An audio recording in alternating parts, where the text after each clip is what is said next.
Welcome everybody to a new Inked Panels graphic novel book club. It has been a while. We had some scheduling hiccups and we ended up having to push it back a month, which probably for the best because I don't know if I would have been able to take the time to actually read it last month because there was way too much shit going on.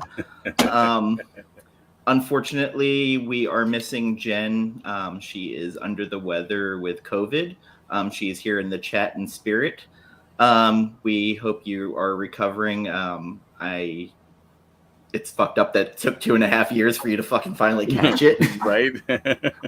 Especially with how careful you were, but best wishes to her, and everybody wish her a speedy recovery. And Yes. speedy recovery, Adriana, you just recovered from a hospital stay as well. Damn.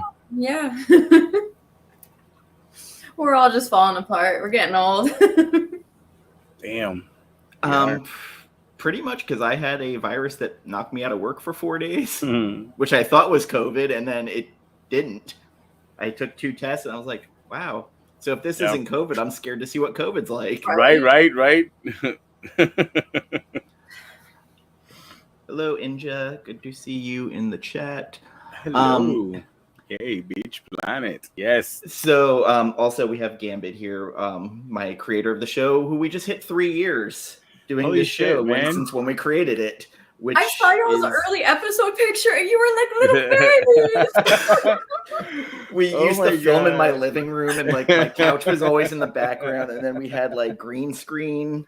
No, we tried first when I had that small storage place that I use as an art studio. That's where we started. That's where we started the first one. Oh my god! Yeah, we did a Aquaman review after it came out, and it was interesting. Like we were still kind of learning, and it was fun though. It was fun. Yeah, like we ended up reviewing every DC movie, and it just like kept going further and further downhill. As DC movies do. Yeah, it's weird that it's been 3 years because it doesn't feel like that. And like every year we've added somebody, and like we started this show as a joke. I did want to take a moment to talk about the passing of Tim Sale, the artist of Superman for All Seasons, The Long Halloween, Dark Victory, Daredevil Yellow, Spider-Man Blue, the Hulk Green, I think it was. Yes. I remember first finding him doing Death Blow, filling in after Jim Lee left it. Oh shit, that's right. And forget about that. It was, I think, the 3rd episode we ever did of the show was Long Halloween, and it basically was us doing a love fest of Tim Sale. Well, it's the thing about his art is what you'd call simplistic. I remember someone said he draws everybody looking like a thumb. When I first started getting into it, and that's funny. But even like his simplistic art style, you'd call it simplistic probably to him. You'd be like, "Yo, fuck yourself." Yeah, right. But I'd say it's not. It was never high detailed like the modern artists of the '90s were. But his storytelling and movement of the page was always just on point. The best.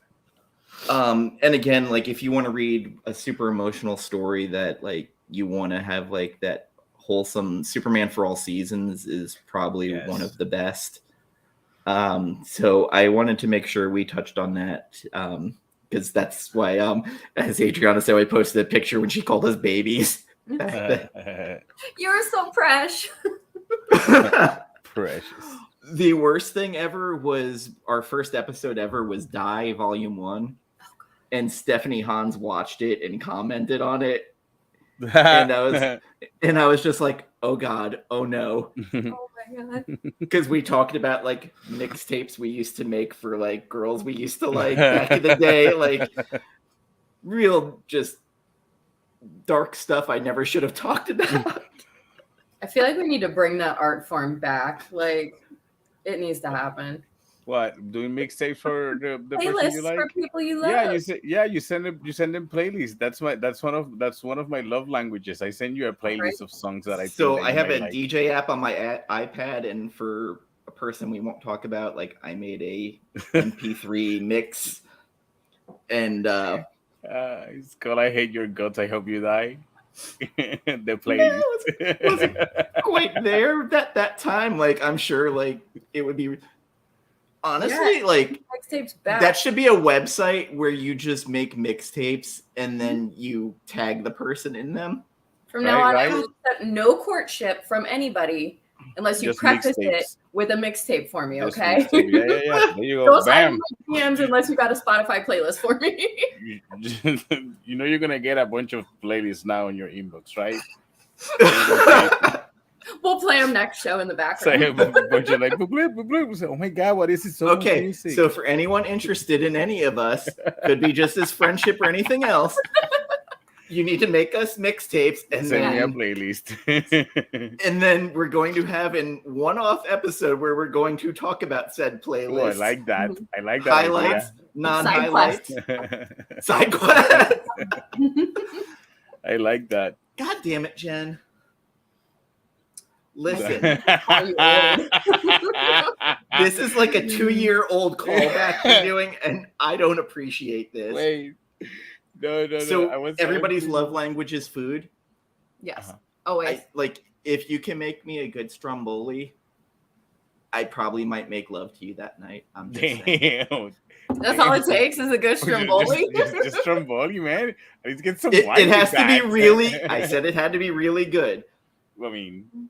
That's true. You said it had to be really good.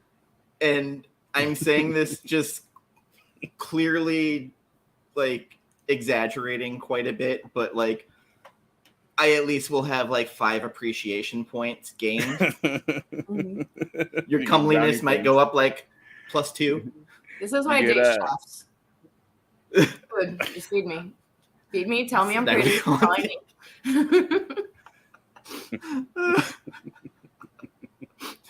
I think Gambit is tostones. No, I don't know, man. I don't know because, wow, that's a difficult one. But yeah, I would say that that if you go the Puerto Rican food route, you will get me there. That is true. Yeah. That is true. And I'm not, and I will have sex with you if you bring me a nice plate of Puerto Rican food. I mean, I'm not gonna lie. So it's happening. If you bring me a plate of food, that's I will take that as an invitation for me to ask you out on a date. I already know what gets Jen. I'm learning so much about everybody tonight. It's Jen loves tacos, and now she's on a chicken and waffle quest. Like every week before picking up comics, it's chicken and waffles. I mean, we all have our routines before picking our comics. Mm-hmm. I feel like that's too messy because if I start going digging, I don't. Yeah. Protein shakes on Wednesdays only. That's it. You're going no out. Barbecue, no tacos, no pizza. Protein shakes. That's it. Nothing that will get your hands dirty. Exactly. All right, everybody. Just so we know, Ninja has made a declaration. Yes. I'm gonna make a shirt that says that we'll have sex for food. What is the like technical term for that? Like a foodstitute? I don't know. Or I don't know. Like you're not actually getting paid, but you're being compensated with food. Jen just getting simplistic. Just bring me snacks. Just bring. I mean, yeah, it's okay. Hey, I brought Jolly Ranchers and fucking corn nuts and fucking fries, some snacky snacks. You know, so I come with medication and snacks. I love that we never even got the name of the book out yet, and we're already full tangent today. Right? This is a new record. Technically, we haven't started the show yet. Right? This is like a new record of we started getting into sex like 3 minutes into it. Yeah, that escalated quickly. It's your fault. You started talking about food, and obviously we're gonna talk about sex. It's kind of like. Well, I mean, I started talking about Stephanie Hans with mixtapes, and then the mixtapes led to. True. It was a mixtape first. Yeah, the same thing. Mixtape is gonna. If you talk about mixtapes, food, you're gonna talk about sex. It's obvious. Holy shit, Inja! That is dedication. Yeah. Damn. So I mean, but that's brilliant. You're onto something. You're onto something with that. There's a guy I work with named Devante, who hides snacks in all four corners of my workplace so that wherever he's working, he has snacks available. So I found one of his stashes and moved them 5 feet away from where they were, and he started raging. Am I an asshole? Yes. Was it a win watching him freak out? Yes. I need you to video this next time. I gotta wait another month. Level of rage. I gotta do it like a month or two because it's been too soon. Yeah, no, you can't. You have to wait. You have to wait. Keep poking the bear. Yeah. So let us talk about Dune now. We haven't talked about now that we mentioned it. That's usually how Jen and I, like, every episode somehow Dune would come up. Especially when we were doing the weekly show where like John's comics would be like, all right, drink. Jen's talking about it, drink. Okay, so what book are we gonna be talking about tonight? We are doing Bitch Planet by Kelly Sue DeConnick with Valentine De Landro on art, Clayton Cowles lettering, and weirdly for once, not Matt Wilson doing colors. Right? Can I show you what I got today? We did a comic crawl. We drove an hour away and I found some single issues. Oh, sweet. Second and Charles. They have one like in Dayton. First thing I saw, and I was like, all right, I should complete my set. I saw your garage sale stuff that you posted. Like, I forget what book it was now. Oh, the Ninja Turtles with the frog butler on the front. That was cute. I found some cool stuff today. So since this is your pick, why don't you introduce it? Okay. Well, picked it on a whim. It looked pretty on my shelf. It was not at all what I expected. There is an enormous amount of shower scenes. Yes. Which is very interesting because I read up on it a little bit, and it was the authors this is supposed to be like a feminist dystopian situation, and the authors and artists stated that they wanted to have like gratuitous nudity in a non-sexually arousing way. So I found that really interesting because I read that after I had gone through like 17 pages of naked women. And then I read that and I was like, wow, that's really interesting. And like, yeah. I mean, what else can I say about it at that point?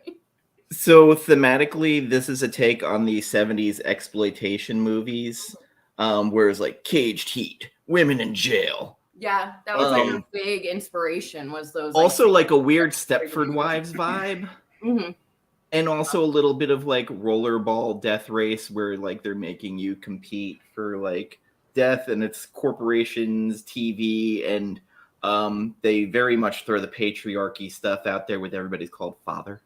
Yeah, there's also similarities to you know that episode of Black Mirror where they're like earning coins for doing certain things, and like they force them to like be entertainers and stuff like that to escape like their prison cells and stuff. I don't know if you guys watched that, but it's similar to that. Season 3 of it? I haven't seen that one. I don't know. But then this also came out at around the same time as Orange is the New Black. So the creators had it brought to their attention that some of their format was similar. Like they wanted to give like a little bit of background of certain inmates every like third issue or something like that. So they opted to not watch the show so that they would not be influenced by the show. So that it would be like totally separate. And then that was how they like dealt with that problem. That was pretty cool. I remember when I first read this book when it was coming out as singles, I did not like the art. What? Really? It wasn't for me. Honestly, like the book itself, I didn't love, but in the single issues when they originally came out, every issue they would have like a feminist or someone, they'd have a topic and letters come in and kind of discussing different topics. And I found that actually more fascinating than the stuff that was actually in the book. While you're talking about that, I have it saved. They had a whole bunch of like sub-segments in the back. And that one was called, there's one called Bitch Face. There's one called Itty Bitty Bitchy. And then there's one called Bitches Be Like, which is the one you're talking about. Yes. So that's not in the trade. The collected, no, it was the thing to get you to buy the singles. Yeah. So I thought that was really cool that they had like all these little like sub things in the back. Yeah, so the commentary and stuff in the back of it, I found to be more compelling than what I was reading in the book, just because I think that it was giving me awareness to things that living where I live and being where I am, because look, Florida it's a cesspool. Yeah. And it broadened my horizons in the same way Gambit and I said when we read oh Jesus Christ. Genderqueer. Like, it's stuff that I probably never would have found that book had Jen not brought it up and had us read it, because where we live, that's shit that just we don't find around here. Yeah, it wouldn't show up on our radar. And the awakening kind of mentally like, hey, like I need to kind of change the way I'm thinking about certain things, which I know it's weird to say that a book could kind of open you up, but I've talked about how like X-Men made me realize like certain racist members of my family, because I saw Kitty Pryde talking about terms in there that I was like, I've heard people say that around me. I've heard these words in my house before. Yeah, and it really fucked me up, because I'm like, are they bad people? Like, what? Because in that book, she was like, these people are horrible, and I took some moments. I've only read Bitterroot as the trade, and like, I got to get back to that. I'm so behind on that book. Yeah. You know, I was going to save this for the end, where you ask what, you know, other books you might like if you like this one. But similarly, Maneaters has some very interesting, like, supplemental material. Yes, until the author went kind of nutty and she got mad at people on Twitter and then posted their handles and their tweets in the book to basically have people attack them. That's really interesting. They, I forget which person it was, but I had posted a picture of the new Maneaters, like the spinoff. What was it called? The one about camp. But I had posted a picture, and somebody had said something insulting about the art, that there was a problem with the anatomy. And like they got on there and were like arguing with them, like, Adriana, buy whatever you want, don't listen to these assholes, blah blah blah. And I was like, yeah, but now like it seems like this is kind of a pattern. Yeah. Yes, Chelsea Kane. Yeah. Showed her ass. But, I think she was somebody that, to be honest, she wasn't built for social media because she's too thin-skinned. Lady Liefeld. Yeah. Lady Liefeld, damn. Yeah, oh boy, yeah. Wow. That's a lot to process right now. Those are big words together. I never read Sleeping Beauties. I remember Jen was. So I have a friend who was a Liefeld fan.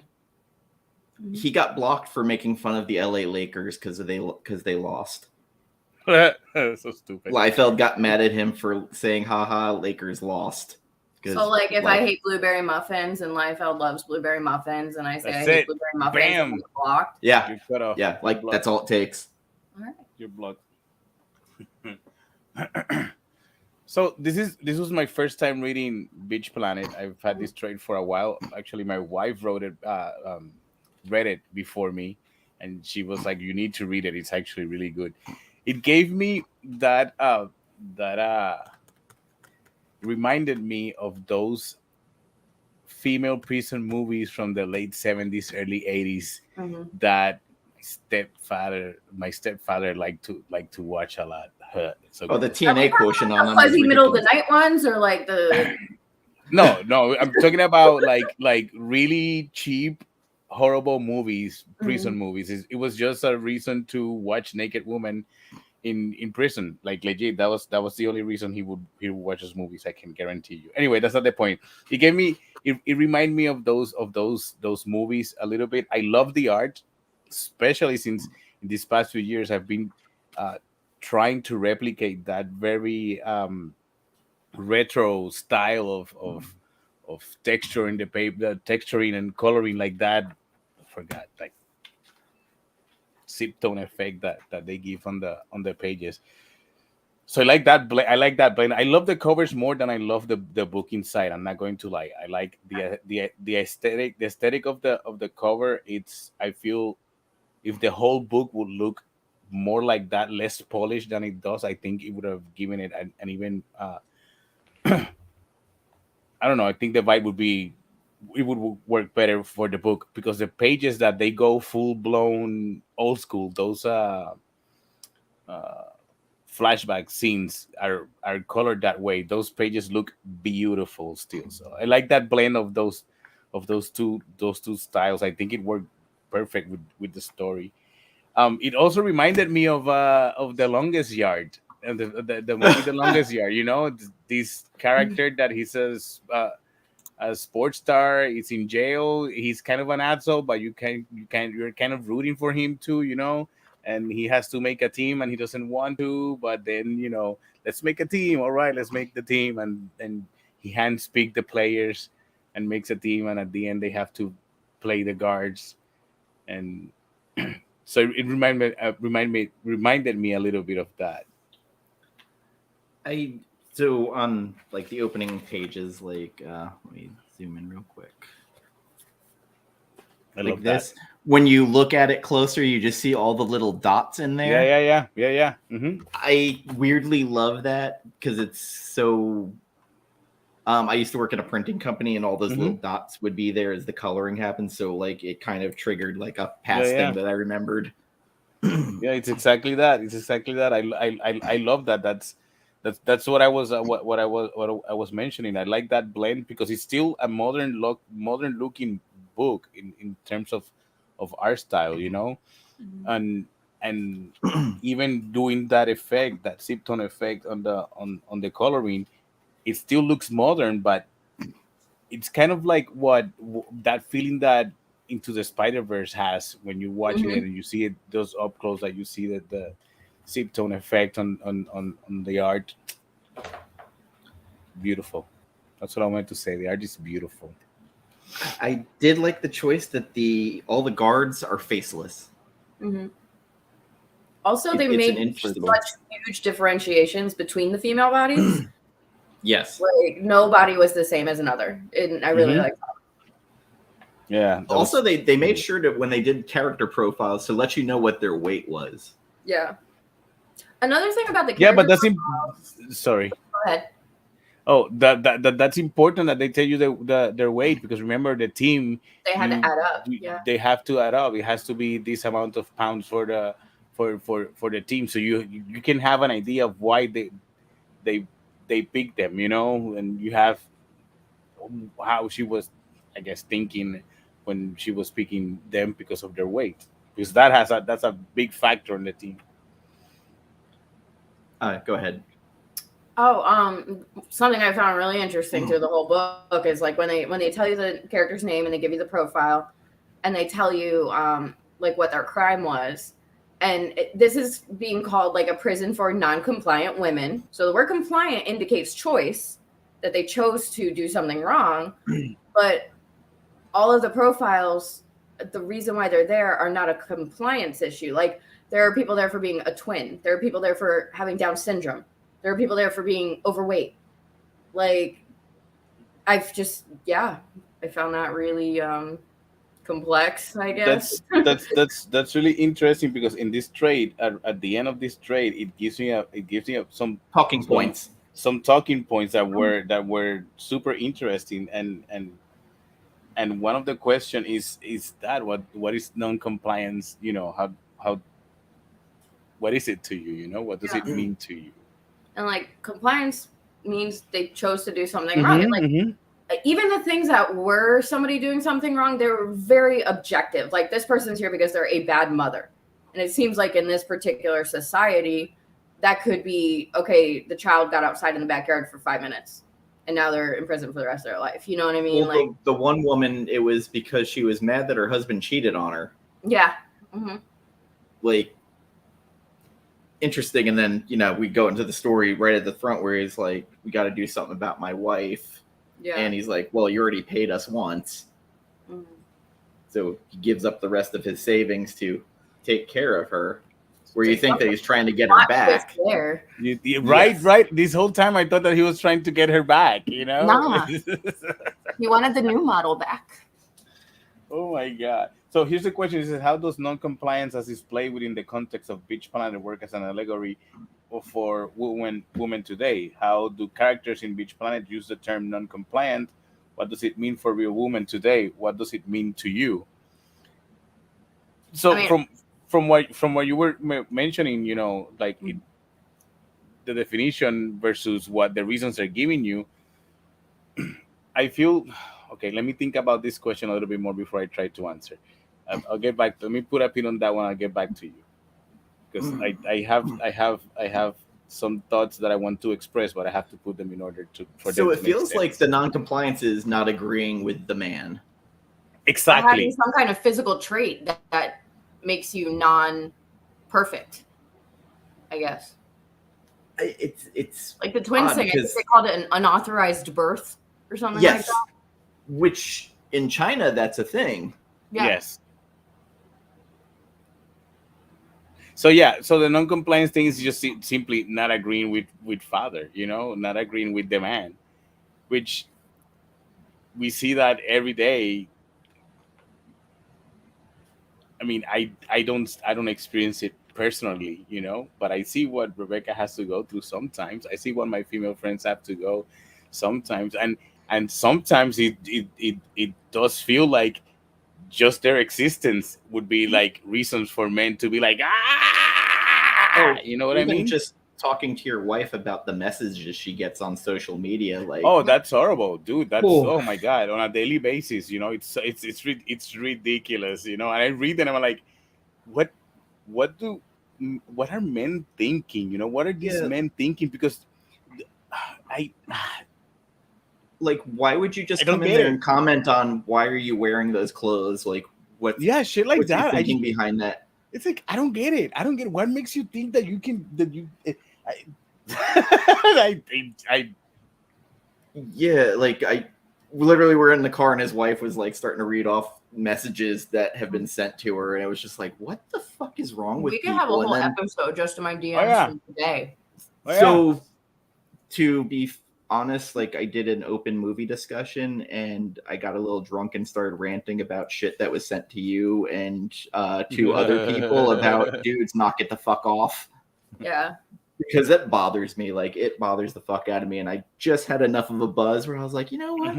Fuck you guys. And, you know, like, I can't run my big mouth anymore because, like, I have agreements with different companies and stuff like that. And part of that agreement is I'm not going to cause drama or participate in conflict publicly. So whereas before I'd be like, y'all go get this motherfucker. Someone come get your man. And I put up in my stories. I can't do that. Can't do that anymore. But oh no, I ran it for you in my own little in a corporate job. I'm literally a non-compliant woman in today's society. You know what I mean? Yeah. So I ran my mouth for you to the point where actual Dracula was like hiding his head. Because he was just like, I need to know which show this was. Was this when I was in the hospital? No. This was somewhere around the time where I text you at like 1 a.m. All right.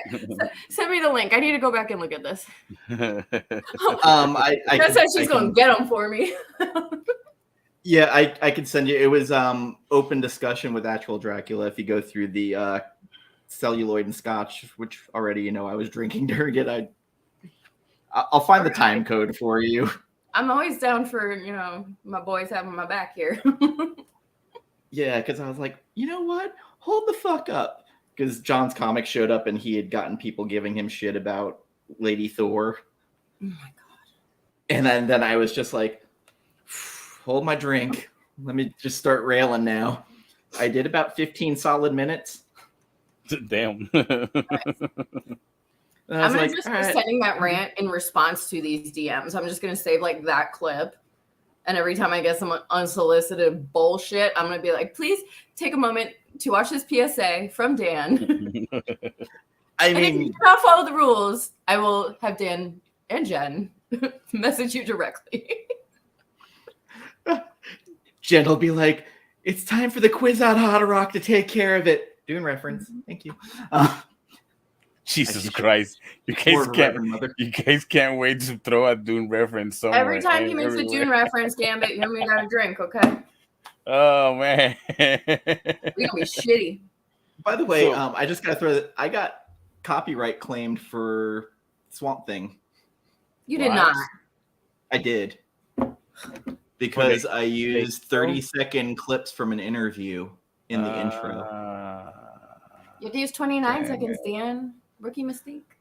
I couldn't do it. I mean, look, it's not like I got a strike or anything, but I was still but still, you know, I have to say that I love these ads on these books. Oh man, the misconnections was my favorite part. Those are yes, so messy. Those were great. Yes, those were great.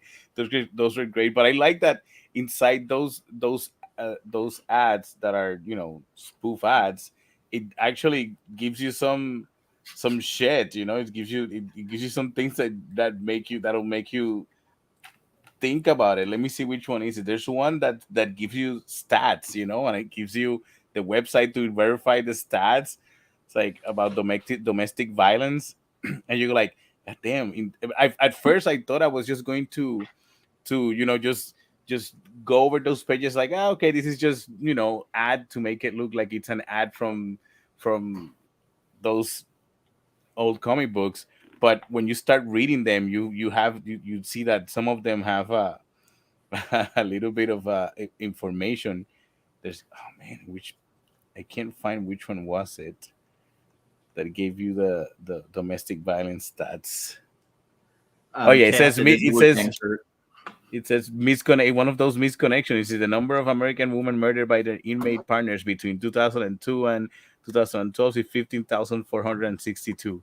Total American deaths from September 11 and the wars in Iraq and Afghanistan combined as October 2014 was 9,838. So more women die of domestic violence than a fucking 10-year, 12-year, 15-year war.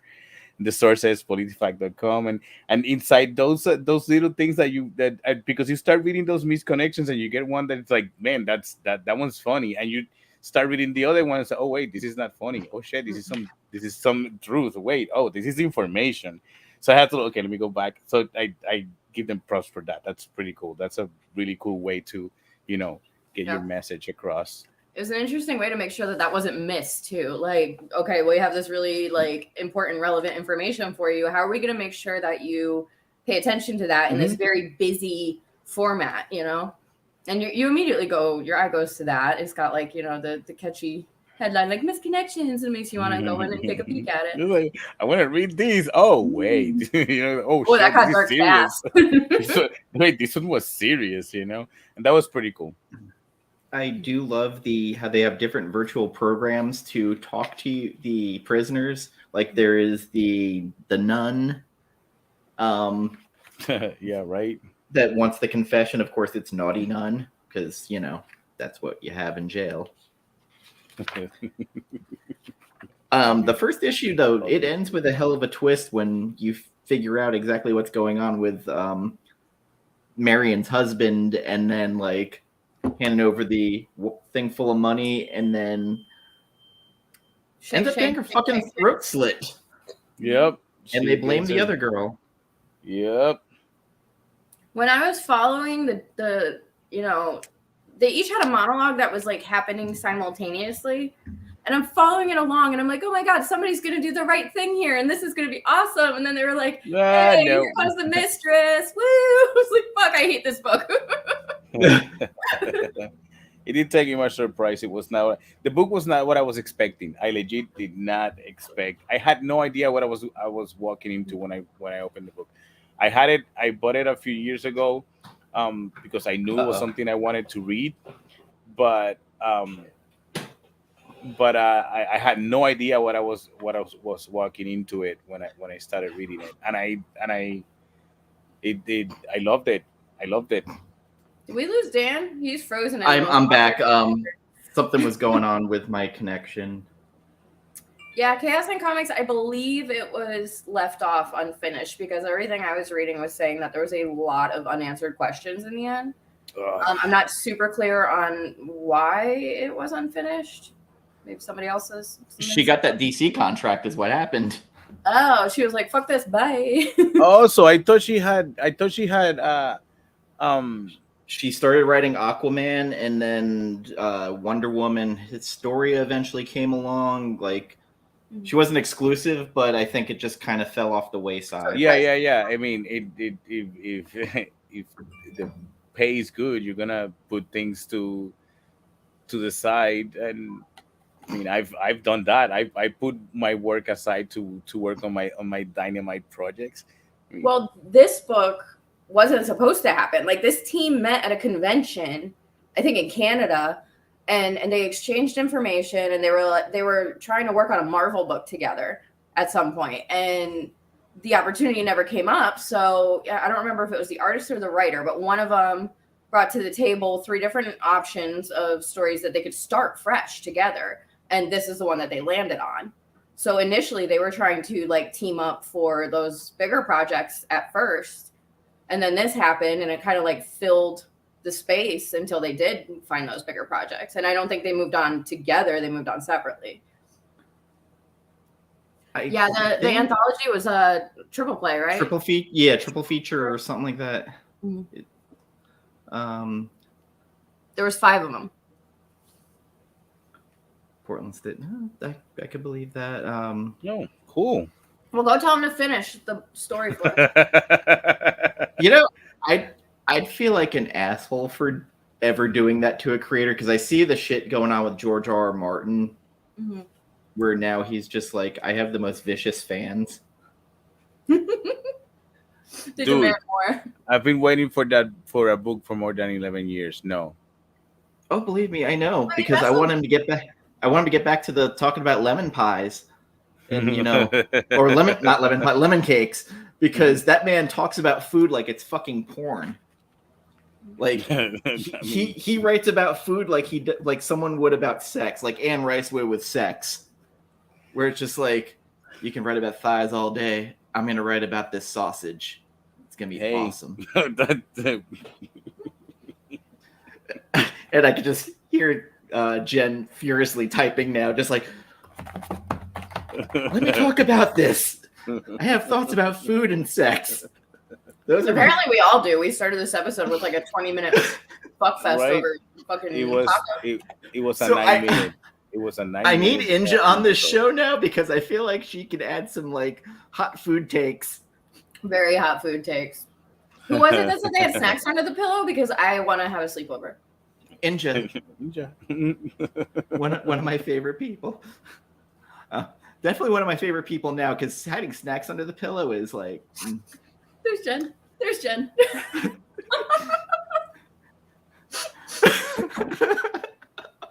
But do you have thoughts like George R.R. Martin, where you're just like, can I use food as a sex analogy? Why can't you? Like, come on. I mean, you can do anything as a sex analogy. Pretty much. By the way, for the record, I have to say that the book.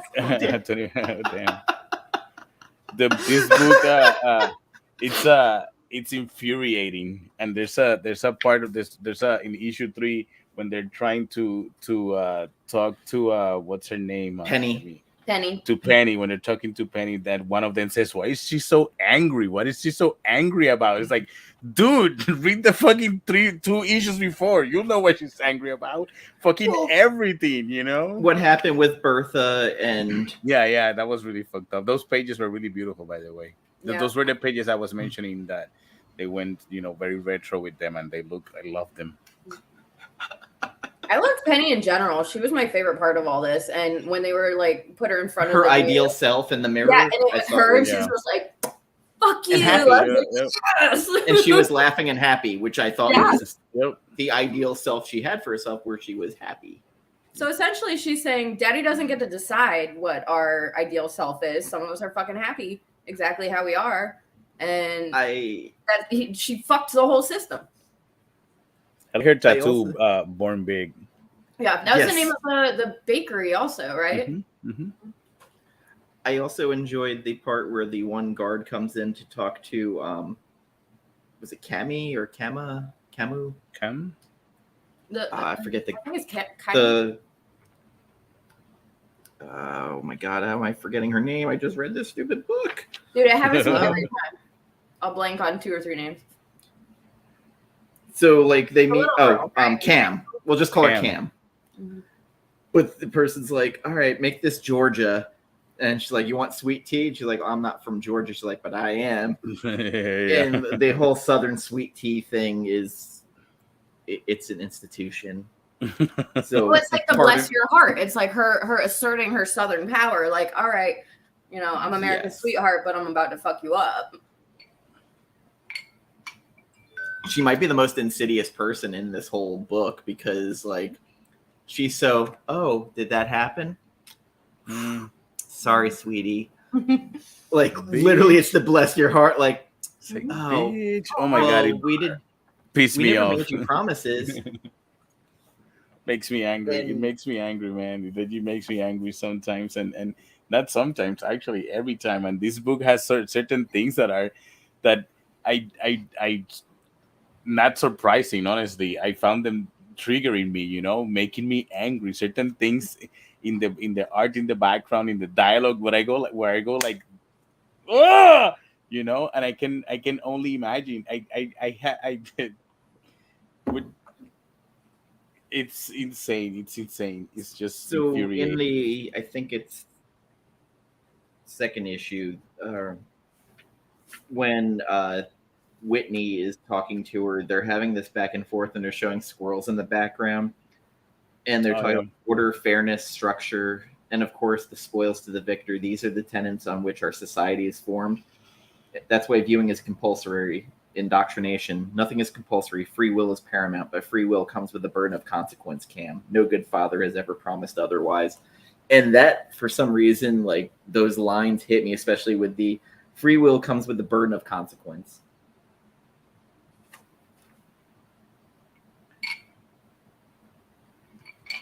Very biblical. Yes. We just talked about this before you came on, Cris. The trades do not have those. That was strictly for the single issues. Gonna have to track those single issues. There were a couple of the back of the trade was like the discussion starter, discussion table. Like yeah.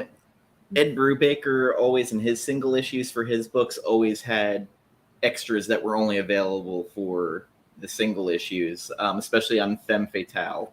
Or not Femme Fatale, Fatale, where it was like Dark Secrets of Hollywood. And one of them was about the actress who played Dorothy in The Wizard of Oz. About how, like, they were constantly calling her fat and she was on uppers trying to lose weight constantly and she became an addict. Jesus. Like, even on The Wizard of Oz when she was, like, 17... they were saying you're too big, you need to not be this big, and we're giving her basically uppers so she could lose weight. Yeah, and you wonder, and then Carrie Fisher has talked about in Star Wars how, like, she was basically doing blow to stay light. Yeah. To keep up. And if you look really close in Return of the Jedi, there's a part where she puts her hand around Mark Hamill, and she's got a coke nail. Because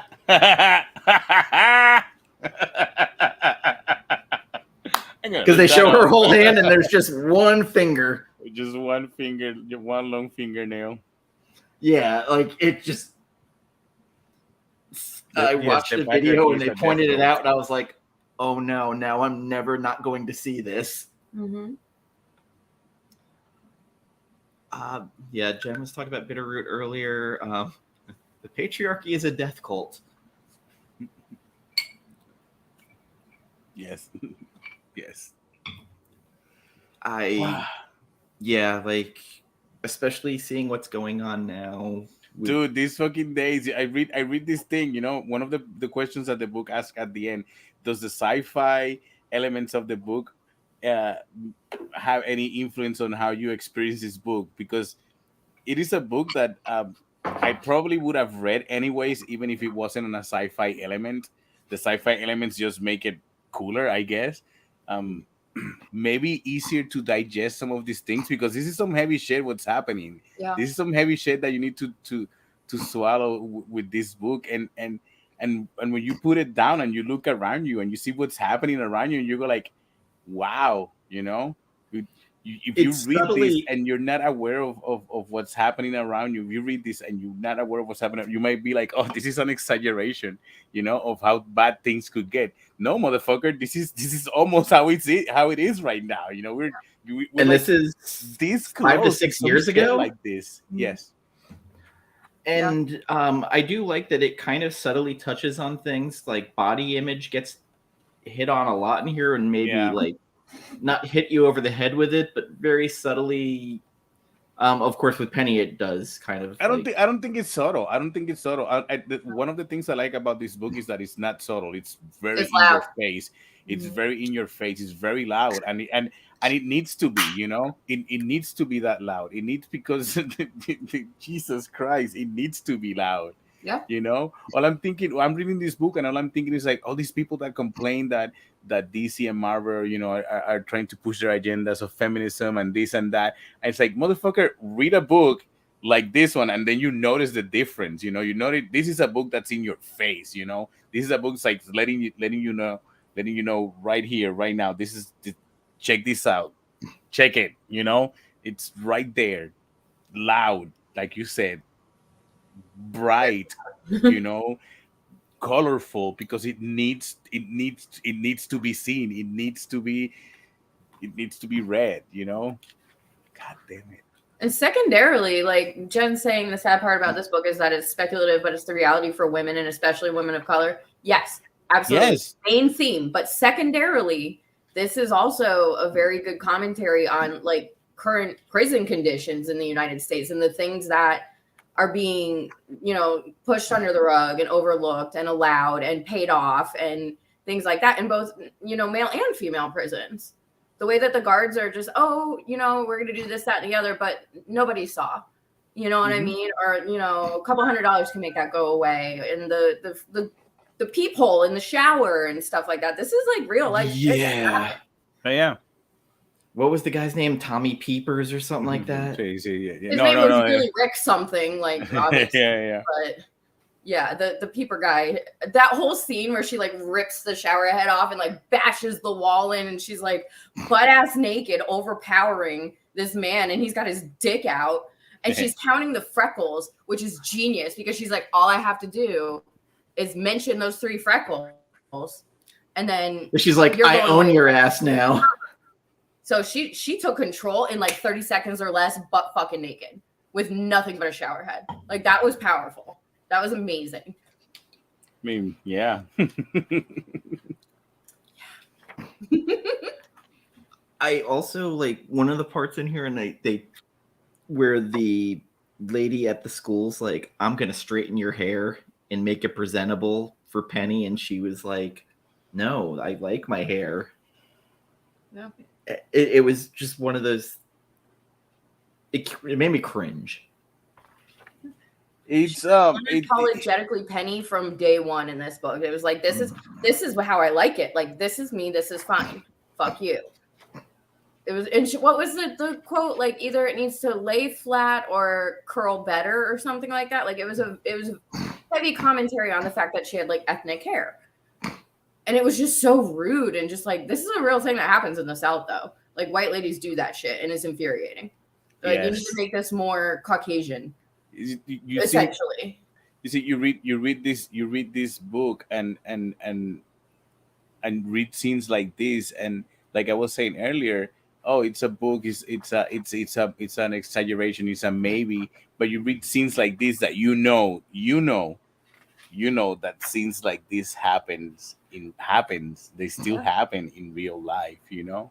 Shit like this still happens. God damn it. I mean, I just hate this book and I love this book at the same time. I know, right? Oh, I love it.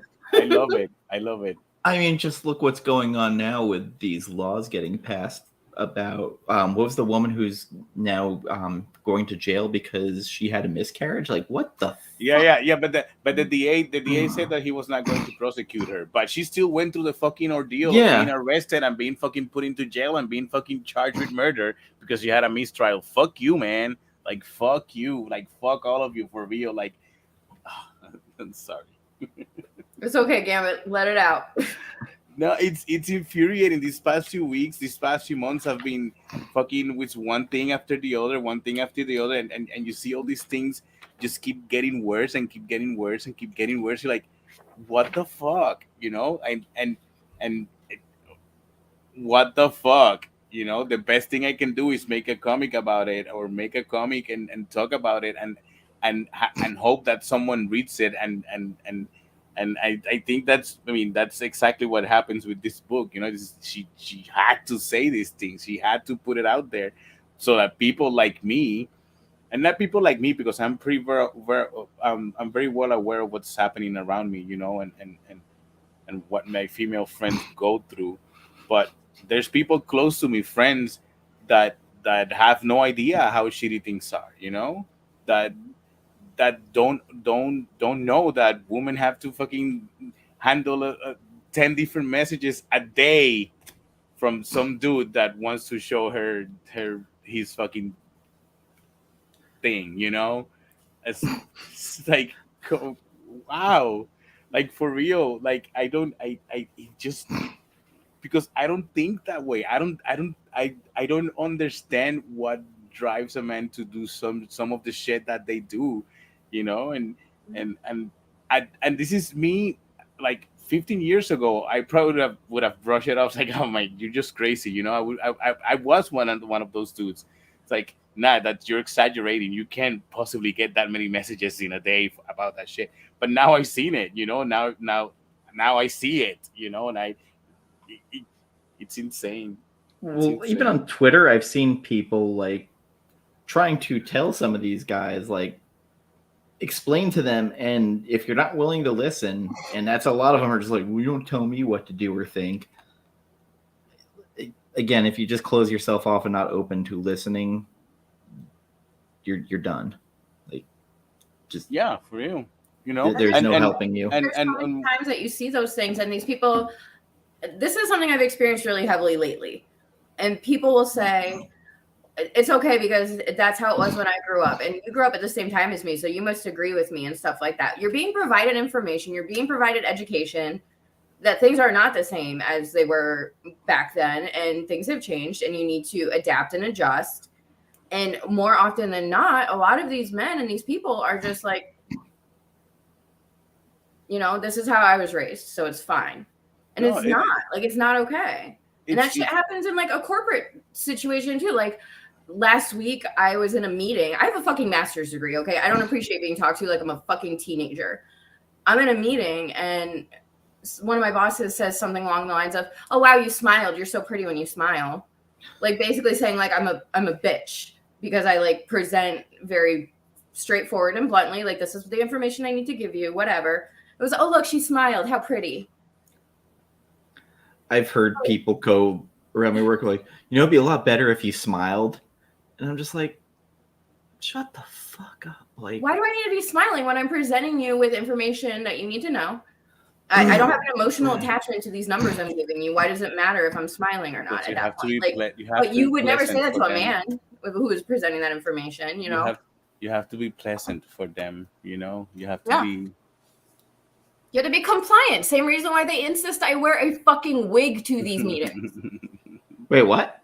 I wear a fucking wig to these meetings because that is the compliant female thing to do. You have to have your, you know, perfect brown curly hair and no facial piercings and no tattoos because that affects your ability to do your job somehow. Yeah. Tattoos are for scumbags. You know that. Everybody knows that. I need your jaw to swallow them whole. I'm about there at this point. like this country is trying to pass laws that let's start with the fact that these are men that are old that are so old that they're out of touch with how reality is right now. Let's start with that. And that their idea of what women are, it's based on an idea that is 100 years ago, 100 years old, maybe more, and it's fucking stupid, and it's infuriating when I hear friends that just don't care, men or women, that just fuck it, it's not going to affect me at all. Like, no, it will, it's right there, it's fucking knocking on your door right now. It's this close to have a reality similar to this bullshit that we read in this sci-fi book. It's, if I lived in this society, I would be there immediately for life, just based on everything I just said.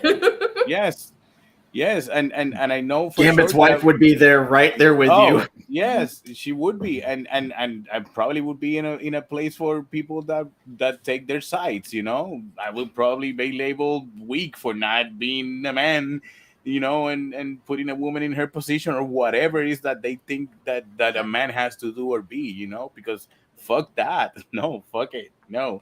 That domestic violence number fucked me up because I knew it was high. I didn't know it was that high. Yeah. And that shit, and that's a touchy subject. That's a close subject. So And it's like, I will put something out there. So my mom and I were abused by my dad. My dad almost beat my mom to death one night. Called the cops on him. The cops did not do dick. Nothing. They couldn't arrest him. They didn't want to arrest him. The best they would do is see if they can get a restraining order. Because that piece of paper really matters. Yeah, that was basically all they could do. Like, they showed up, found my dad, and they're like, "Oh, don't do that." My mom's half beaten to death, broke my jaw. But, like, maybe we'll get a restraining order. We'll see what happens. Just that's it. That's all. And this was New York, 1986, 87. Like, just insane looking back at it, like how that went on and just how like few fucks they gave. Yeah. Well, I brought that down. I don't know, man. I was already there. Don't worry about it. I was already. We had a similar experience growing up. We had a very similar experience growing up. In Puerto Rico, he would get arrested. He would put into that jail until overnight, so that he will sleep off his drunkenness, and in the morning they will give him his shit and let him go, and nothing happened. And that shit happened every fucking weekend for years on end. It's like, it feels like for longer than I've been living, and it wasn't that long, but that's how it feels sometimes. So yeah, no, it's the whole thing has been that angry frustration mentality right now. The book ended on a dark note. Dude, for real, I was not expecting that ending. Holy shit, I read that ending, I was like, what? But so that was a very Orange is the New Black adjacent ending. So very much so, but it was a good cliffhanger of like, well, fuck. So yes. Is this totally coincidental, or did they actually break their rule and kind of like take a little peek at what was going on over it? On the book, with the show. No, I think it's coincidental. There's many things that are they're just gonna end up in this kind of story no matter what, right? I think so. Because Gambit had said once before how he and his buddy came up with almost the same plot as Walking Dead at one point. For real, dude. No. Even worse. Our thing was exactly the lie that he gave Jim Valentino to get The Walking Dead published. He promised Jim Valentino that he was going to put aliens in his zombie book, and he never did, because there was never aliens involved. And that's what got Valentino to fucking publish The Walking Dead. It was like, oh, you're going to have aliens? Well, you should have said that. Let's do this. And then a few issues later, after, The Walking Dead has saved image, because let's be honest, it was that saved image at that point. He was like, so what happened with the aliens? Oh, I'm sorry. We forgot about the aliens. I lied. No, he told him. He No, I lied told to me you. lied. No, he told him, I lied to you. You know, that was not going to happen. I just throw out there to see if that would get the book published. But what's going to happen then? By then, he was already a partner in the company. It's like at that point, they would just laugh at it. So funny. And I'm so angry because our book had fucking aliens in it. I could go on for hours about Comicsgate. I just choose to ignore it at this point because, man, like, and it's weird because there is an artist who is a comic skater that some reason started following me. He was an old Green Lantern artist that I like. And it bothers me that he follows me because I started wondering what the hell I was doing that made him start following me. Ethan? No. Oh, okay, Shane sorry. Davis. Oh, you know that he was on my Facebook page too? He was on my Facebook page too? Yeah, I don't know, man. Like, it bothers me, and like I don't know. Like, I don't follow him, but I see that he follows me and he likes stuff occasionally, and I start getting weirded out. Interesting. I mean, listen, I'm the same person who follows Rob Liefeld just because, like, eventually he says shit that I stop and I start typing. And I was like, no. Nah. Just delete. Just don't engage. I used to follow him. Believe it or not, I used to follow him. Even though I did not like his work and I did not like some of his attitude. You know, I used to follow him until that incident with that stupid incident, and I took that shit personal. You know, so. At the end of the day, I am nothing to him, and he's nothing to me. So it really doesn't. So I stopped following a bunch of people after that I was following just to see what stupid shit they were gonna say. It's like I don't have energy. I don't have the energy to handle this. You know, I don't have the bandwidth to read some to read some stupid comments by someone that, you know. I do respect what he did, what he accomplished in the industry. I would always say this. I do respect what he accomplished for the industry, and I do think that his podcast is a good product, you know. But I just did everything else that is like.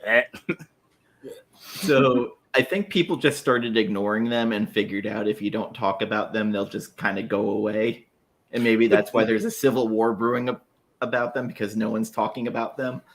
They have to fight. They have to fight someone. They have to fight someone. So they're gonna fight themselves. I might have to Photoshop Liefeld with like a frozen hair and have Lady Liefeld be a thing. Do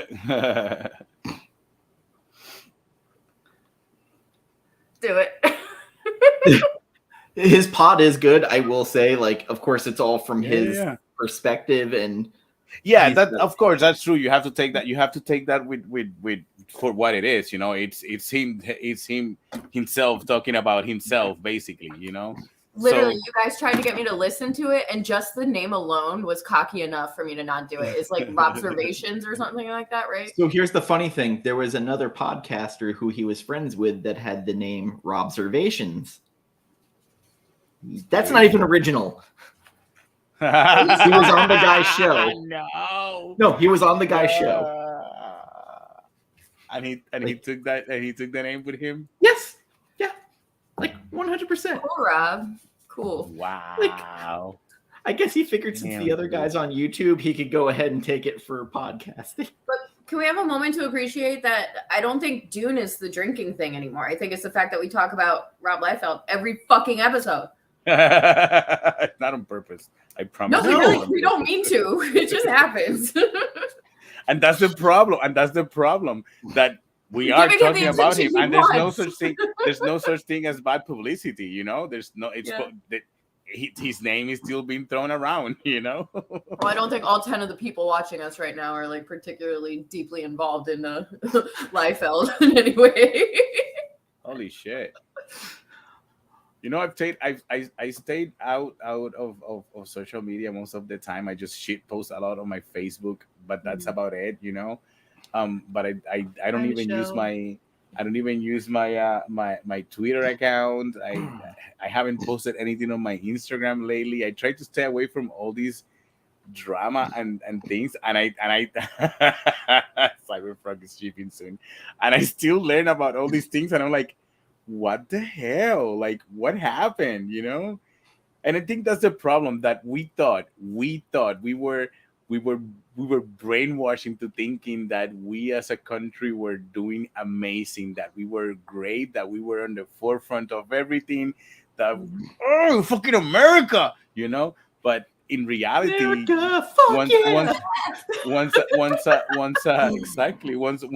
once we started seeing other things, once the internet let us connect with some other people around the world, and we started to see other things, and we're like, no, wait, what is happening? And then you realize how behind we are next to other countries in a bunch of shit. It's like, why are we still right now having to think about the possibility of the government overthrowing that Roe case, Wade versus Roe case. I think it's Wade versus Roe case. That Roe that versus will Wade. undo that it Yeah. would undo a bunch of shit. It's like, what? Why are we having this conversation right now in 2022?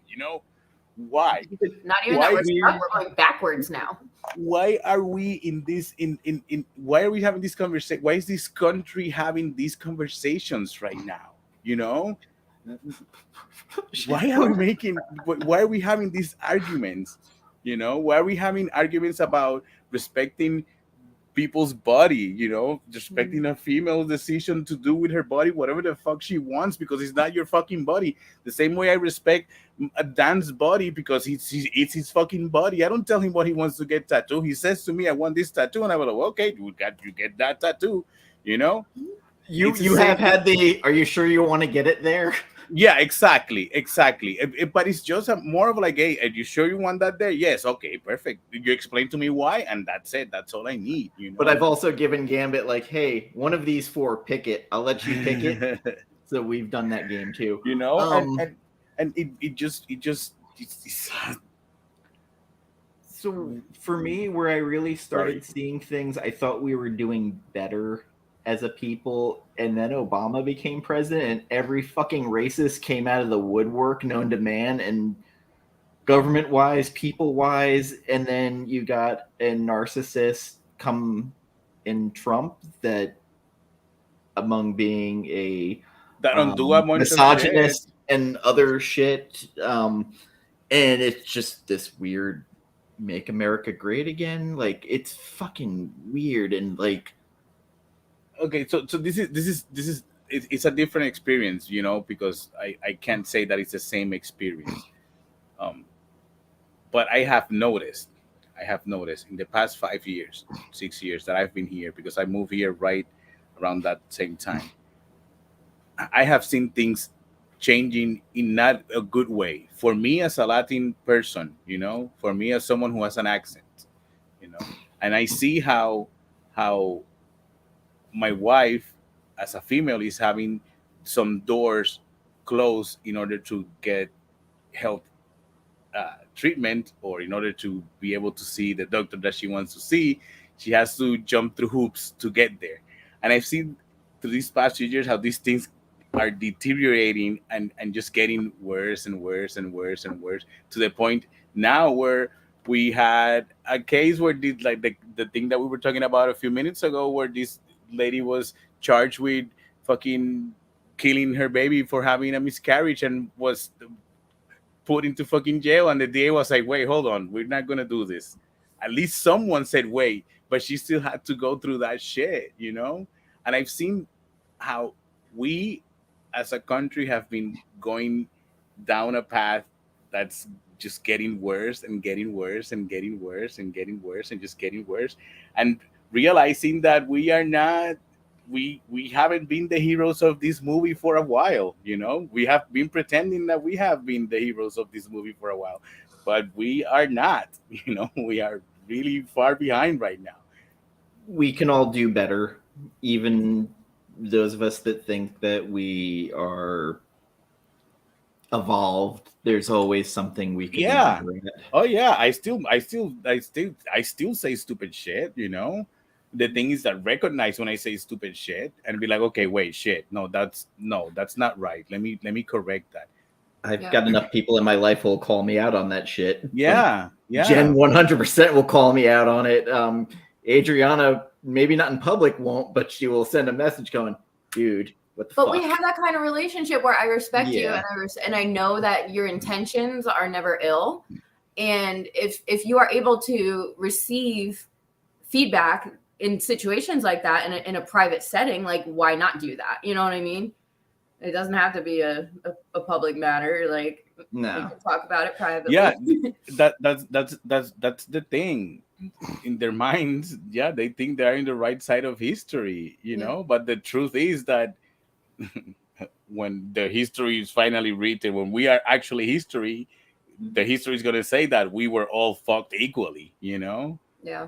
Because at the end of the day, whatever decision they make up there and whatever side they are, whatever decision they make up there is going to directly affect us and fuck us in places, uncomfortable places, like the back of a Volkswagen, you know. On a personal level, like person to person, like take government out of it. I'm just talking about like my interactions with men as a woman. I like to look at things statistically number wise because it helps me digest information. So like I went through a very public bad thing recently, and like, let's not go too far into the details, but almost every man that got that information and learned about that situation came to me, you know, I believe you. Can I help you? Do you need support? You get that one asshole that's like, what did you do to deserve this? What did you do to cause this? Fuck that guy. But then every other man that I had a friendship with or an interaction with was very like, how can I support you? You know, I believe you, I'm listening. So on a personal level, I feel like a lot of, you know, humans are just learning to be more in tune with the female struggle and the things we deal with. And that's great, but that's not going to change anything if we're not like moving that up the ladder to decision makers, you know? Yeah, Adriana and I have the, hey, if you need to talk, like, go ahead, just message me, I'm here, kind of, if we're having bad days. Yeah, I try to let my customers, when I'm at a convention or in the studio, I try to provide my customers, my female customers specifically, a very safe environment for them. You know, I want them to feel comfortable in the studio. I want them to feel like if they have a situation, they can go. If I'm at a convention and there's this dude being an asshole, stop at my table. Mm-hmm. We'll find you help. We'll do anything that we need to do to help you. Yeah. No questions asked, you know. If you feel scared, if you feel threatened, if you feel like this dude is his advances are making you uncomfortable, stop at the table. Let us know. We'll help you handle it. Yeah. You know, because it's the least I could do. You know, there's not much I can do except make sure that my female friends, my sisters, my cousins, my nieces, you know, feel safe around me, and to show others that, hey, this is what we're supposed to do. You know, this is not how your way. It's not right. You know. Mm-hmm. And Gambit, that's so important that you express that, because it's such a beautiful thing. Because at the end of the day, your profession, people are handing you part of their bodily autonomy. Yes. They're giving you part of their body to do stuff to, and they're trusting you with that. Yes. And I think it's really great that you have that mindset, that you're like, you understand and respect and appreciate that, and you take it to, you know, one step further and say, I'm going to make sure that you're safe in my hands, and I'm also going to make sure that you're safe from everything else. You know, yes. And that's really, you know, a beautiful thing. I love that.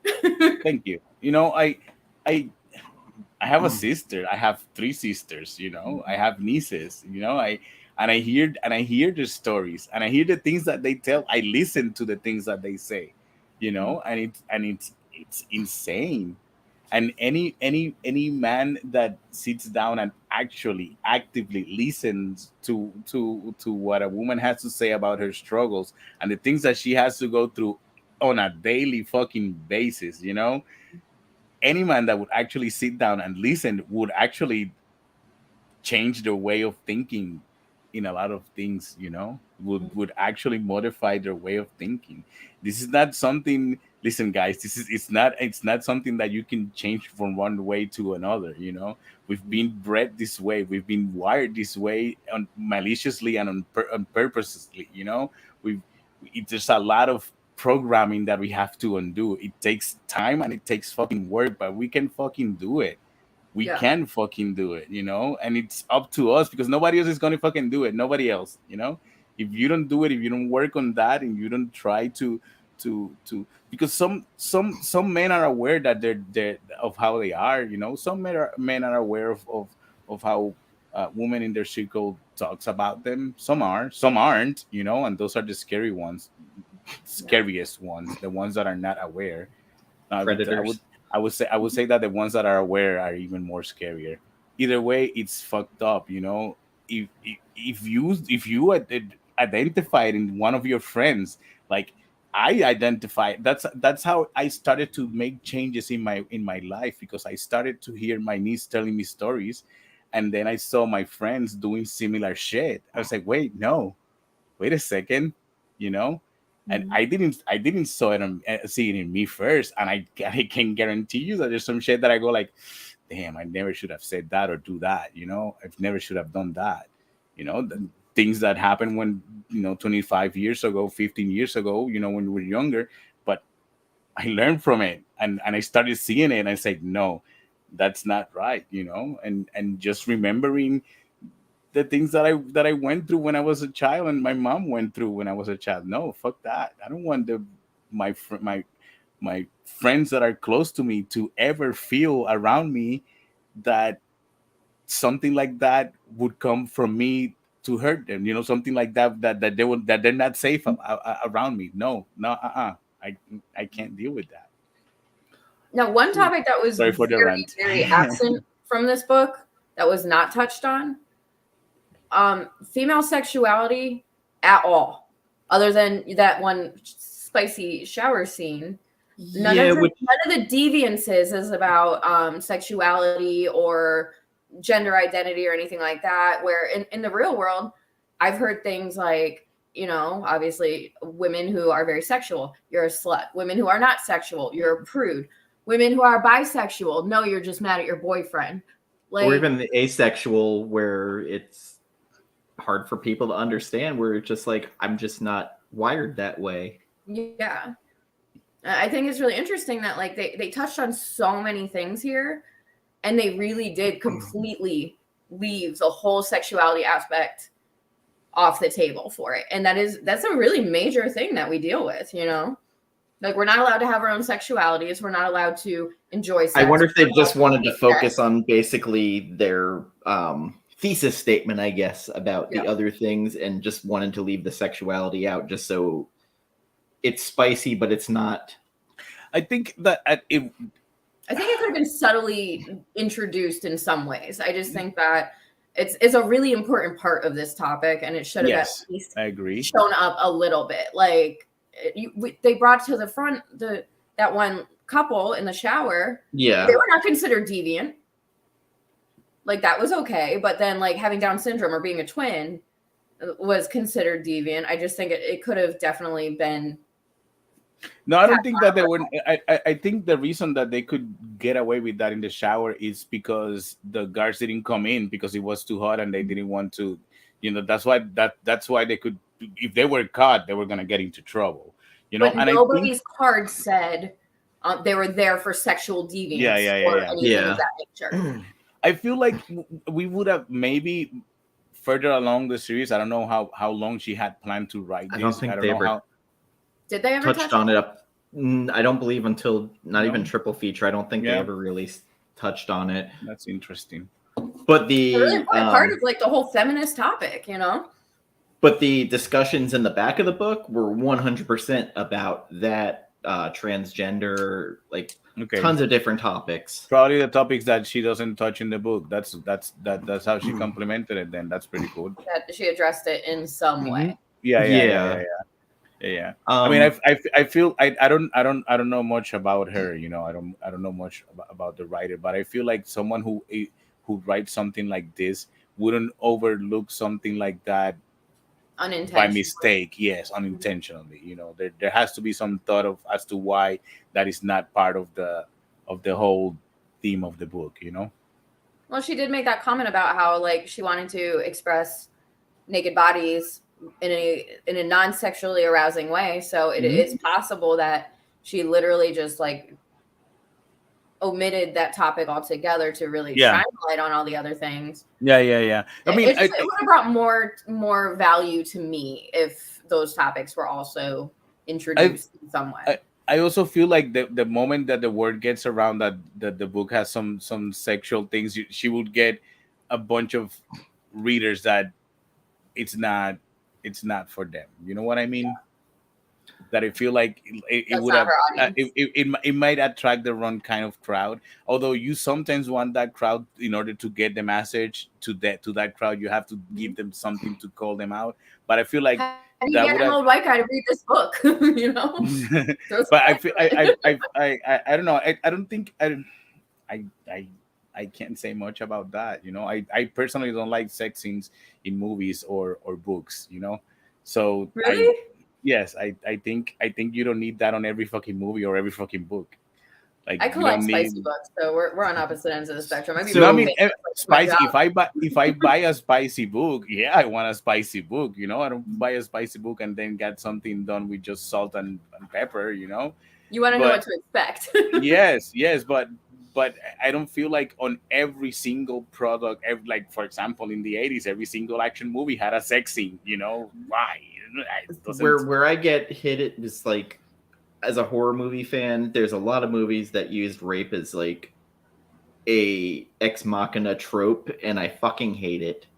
I will not watch movies with like very gratuitous rape scenes. I will not do it. I will shut it off. Jen and I reviewed The Crow, and like we forgot there was that rape scene in there. We're just like did that need to be there? Like, it's not necessary. It's a shock value thing. And like, it started, I think in the 90s is when that trope really started getting beaten to the ground, and it was just like, oh, again, like, why does this need to be there? Like, we had a writer on, Carla Nappi, who did a book called Duplicant, and she had a rape scene in there, and we talked. It was like, hey, like, did you get pushback for this? Like, what made you put it in? She had a reason for it. And she's like, yeah, I caught a lot of shit for it. And I wasn't trying to use it as a trope, but to show how horrible these people are. I was like, and she's like, I probably, it was the wrong choice. Yeah. I think we all open to make mistakes like that, you know? I know it's getting late, and Adriana has like an 11:30 cutoff, if I recall. Yeah, I was going to try and stick it out later tonight, but I'm finally today officially keeping solid food down. So I'm going to hang up and eat a bowl of cereal or something. That's great. That's great. No, I do have to actually, I have to actually start wrapping up too. So what is our grade that you'd give this book? We'll go with Gambit first. With me, Yes. I can't wait to read the second volume of this book. I give it a high grade. I think it's a solid 8 out of 10. It's a book that I would highly recommend. I'm keeping this straight. I'm not gonna put this one on my donation pile. That's how much I like it. It pissed me off, you know. It like I said, it had a bunch of things that just triggered a bunch of anger, you know, and I feel like we didn't talk much about the book per se, but a bunch of other things that the book brought up, I guess, yeah. You know, so it started a dialogue about. Yes, so I think that alone for me makes it an amazing book. The fact that it's able to open that door for dialogue, you know, and like I said, I would highly recommend the book. And we didn't like I said, we didn't talk much about the details of the book, but it is a really good book. Like, legit, is the art is beautiful, the storytelling is really good, one of my favorite scenes is when she's running and she's running and she has the other inmates running with her, giving her plans, and you see in the background they start a fight and there's a riot going on while she's running. There's a lot going on in that background. The other person jumps into the pile. That shit, that it's brilliant. So yeah, pick it up. I read it, but be aware that if you're a female, there's probably some things that is going to piss you off, and it should. If you haven't been pissed off about some of these things, you should be. I mean, I'm not telling you how you should feel about things, but there's things that are legitimately things to be angry about and raise your voice. Trigger warnings a little bit. Yeah, a little bit. Yes. And if you're a dude male, like me, if you're a dude that like me, that's kind of a little bit in tune or very self-aware of what's happening around you, yes, it will piss you off on some things. So check it out. Legit, check it out. Go in with an open mind if you're a male. Yes. Try and learn. Yes, please. Adriana? I'm gonna give it a solid 9. Like I said, I feel like if we had touched on some female sexuality topics, it may have added a little more value for me. I can appreciate it as its own story, even without all of the social things we talked about. I mean, it's a sci-fi prison story. I think every person can get into that. I think everybody should read this book. If you read it once and you're mad, great. If you read it once and you're not mad, read it the fuck again. Yeah, read it again. Because you need to learn something. Like, if you read this and you're totally okay with, like, everything inside of it, you are that man we're talking about. And you need to, like, find some resources and dig deep. So, but yeah, I agree. I finished it and I was like, shit, I need to go get number 2 now. Like, I need to know what happens next. Like, I was right. very... So for me, I'm giving 2 different grades. So as a trade, it's a 7.5. But with the single issues for it, with the extra material in it, it would be an 8.5 for me, because that extra material, as someone who, the extra info and stuff that I don't normally run into where I live or my part of life, it helped me grow as a human. I don't know if that makes sense, but there's stuff being discussed in there from a viewpoint that I don't have people in my life in some of these walks of life that I haven't encountered. Like one of them that was about, I think it was that the person was in right after the original J.K. Rowling, like anti-trans stuff. And they had someone in there who was trans talking about their life. And it's, if you don't know somebody in your life and what they're going through, you maybe just don't think about it. You don't think about what they go through. Yeah. Mm-hmm. So it was interesting to read that and kind of learn. And each issue has different subjects that they talk about. And then there's people sending in letters talking about their encounters with misogyny and all this other stuff. You bought some of the singles today, so you'll probably have some of those articles in there. Yeah, that completes my set. I have all the singles now, so okay. Go back and look at that, like, extra information in the back. I think that would be really so nice. If you have the chance to pick up the singles and you want to be educated, do it. I recommend it. The trade itself is a good read. I talked about how originally when I read it, I didn't appreciate the art that much. Like, it wasn't for me, and it was better this time for me. But maybe I was picking up more of the subtle nuances. Also, I was reading it in digital originally, so that could have been a little bit of it. You can't do it, man. It's not the same. I got to the point. There's stuff I collect that I will buy the singles for, and sometimes, like, the number ones I'll pick up. But there's what I call comfort food books that I just get digital now that I just don't have the room for. Yeah. Oh, I'm doing the same thing. I'm organizing my. You follow my Facebook page.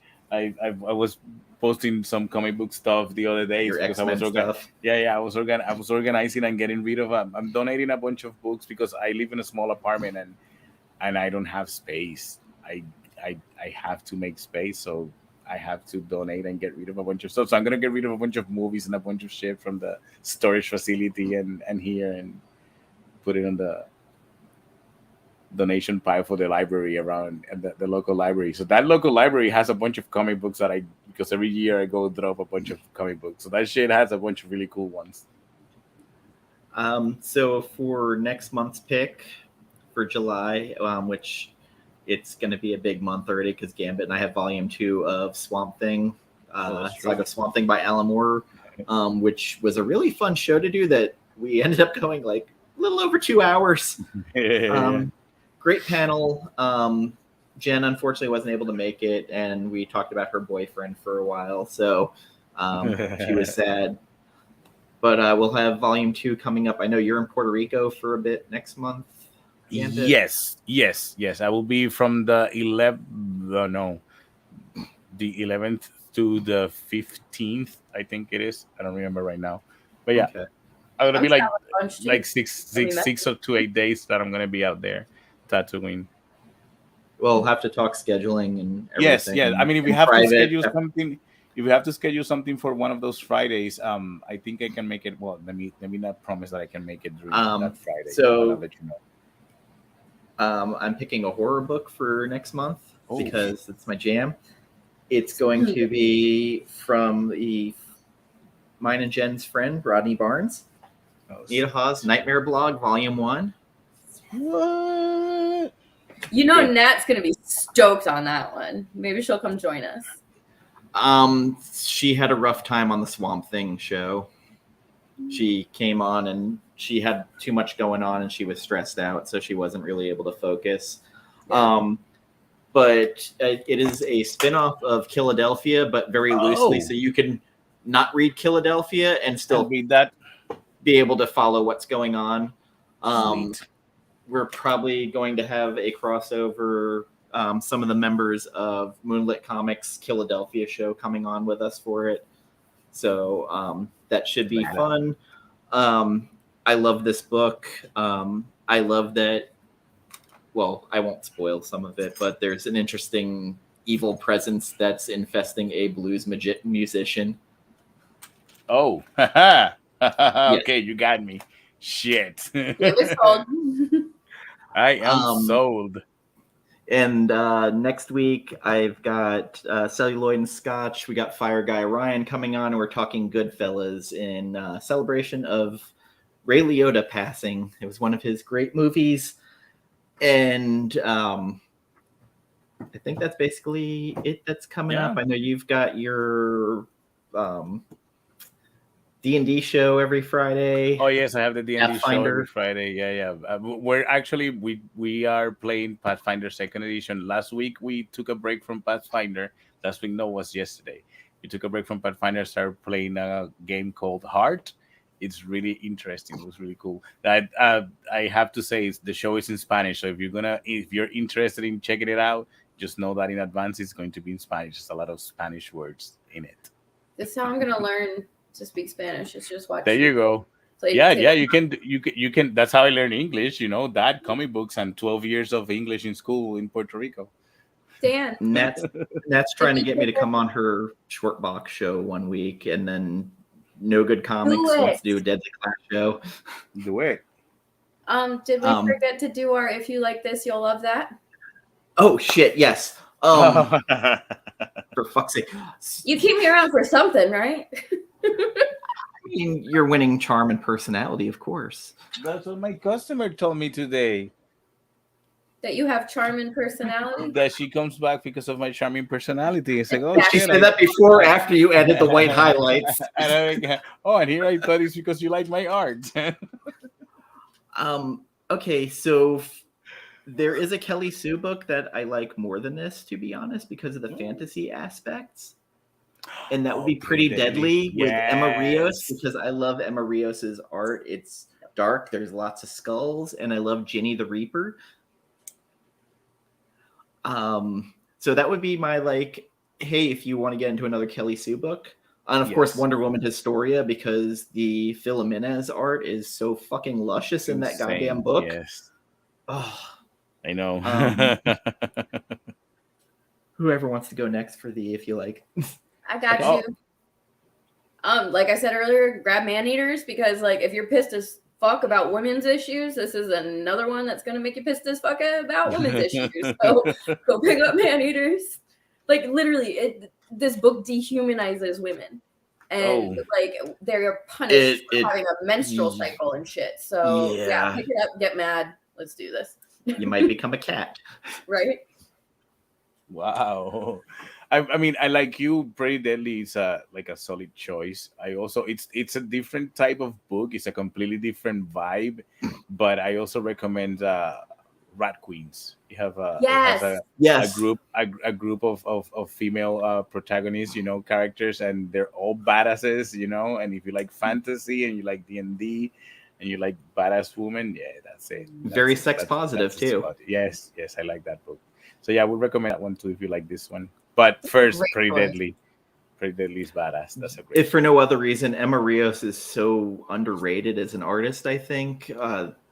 That's what got me into that book. It was the art. It was like, I need to buy this book because I like this art. Oh. I didn't know who was the writer. I didn't know anything about the book. I said I want, and I read it. I was like, what?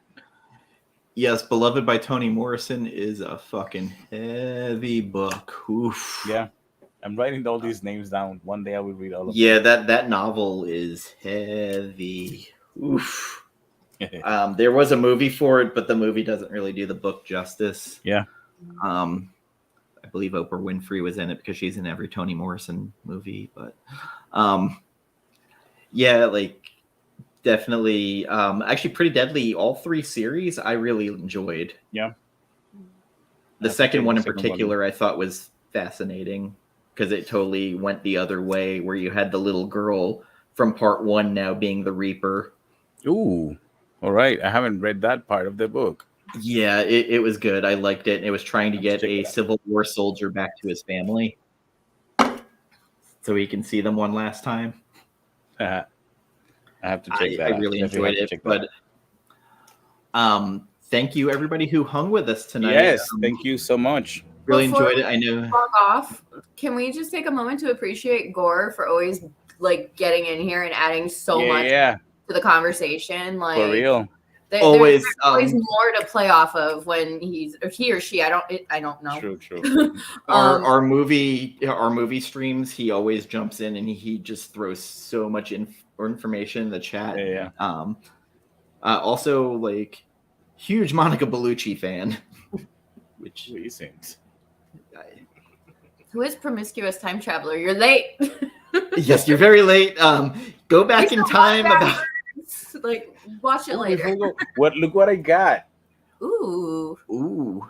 So pretty. The Snyder one. Thick one. That's what she said. That's a thick boy. Tell me thick. Thick daddy. Right. Thick. Now we're right. All right, we're back to square one. Talking about don't guys, forget, thank you so much. What? We accept love only in the form of food and playlists now. So if you have any interest in spending time with any of us, please send us a Spotify playlist and Pop-Tarts. That's what's up. Yes. All right, I gotta ask. Favorite Pop-Tart? Oh, classic blueberry and wildberry. Wildberry slaps, especially right after an edible. Like, yes. Chocolate's off the table for me because I'm allergic. So. Oh wow. Toaster strudel. Sometimes toaster strudels will hit that fucking spot some days. Okay, but how about when you're high and you just eat the frosting packet, and then you go back and there's no frosting packets left? So, wow, I've never been there. So I'm not gonna lie, the cinnamon buns. Ooh, yeah, those are fucking nice. I full on fucking chug the cinnamon sauce. You bring me some Puerto Rican food or a honey bun or a cinnamon. Oh my god, yes, we are in for a Yeah, like I tripped in high school and like just I don't know why I opened the packet and the buns were too much, so I just chugged the. I bet it was so good too, and I bet you felt it was for like a week. Like, I don't know. Like, I'm a person who eats raw cookie dough constantly just because. Man, I can't even eat a piece of bread and not get sick. It must be nice to like have normal intestines. But you can have chocolate though. I get looked at like I'm a fucking alien. I have a very specific grocery list, very specific items I can eat, and I just have it like preloaded into the system, and I just order the same thing because I know what my body can and can't process. There's like one specific kind of bread, one specific kind of ice cream, almond flour potato chips, like Zevia soda. Those are like, if I don't stick to that, I get incredibly sick. But one thing that I can have is dark chocolate. And there's a brand called Lily's. I live for it. It is so good for like a very low sugar, low carbohydrate alternative. They're like $5 chocolate bars, and I will buy 10 of them. I have no problem with that. So I'm gonna touch on a level of petty I had at one point. They were having Taco Tuesday at my work, and came in. There was no meat, just soft taco shells. What? So in protest, I ate all 5 bags of soft taco shells just so they wouldn't have any more. Oh my god! You're right. That's a level. That's right there. I was so bloated and regular for quite a while after all that fiber. Oh my god! You know what? I'm gonna eat all of it, you pieces of shit. So the lady now I'm on tacos, so thank you for that. The lady who gets the food and stuff, she's like, I heard something. I'm like, oh yeah, what? She goes, did you eat all my soft taco shells? I was like, I sure fucking did. You know why? Because I didn't have any fucking meat for them. And she was like, that is so petty. I was like, yep, so is having Taco Tuesday with no meat. Right? That's not petty. That's just dumb. She just kept staring at me. She's like, are you okay? And I'm like, no, not really. No, you did not bring meat for the Taco Tuesday. Woman. Oh no, like literally, I was so bloated and like not doing well from all the fiber. Like, that's what you get. Oh, it blew up on me, literally, figuratively, but like, I felt really great, like using all of my petty energy into something really nice.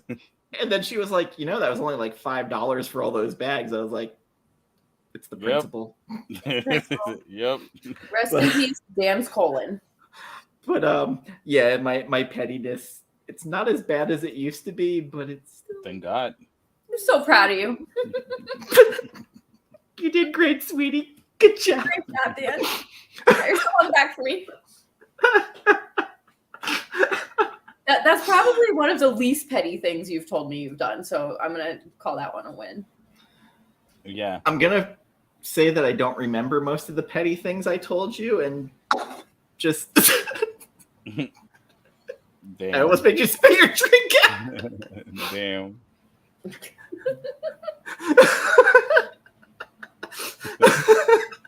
Okay. All right, everybody. On that note, it is time to get the fuck out of here. All right, guys. Have a great night and thank you, and we'll see you next month, later. hopefully. Bye.